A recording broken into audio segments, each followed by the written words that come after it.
В Амгинском районе началась подготовка к проведению 14-й спартакиады по адаптивным видам спорта. В связи с этим в районе создана организационная комиссия.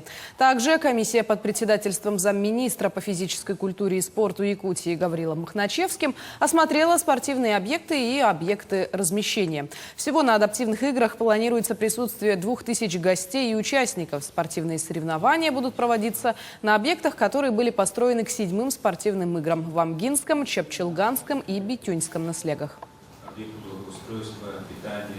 Сегодня провели уже второе совещание оргкомитета нашего районной администрации с участием управлений, руководителей управлений организации Амгинского улуса.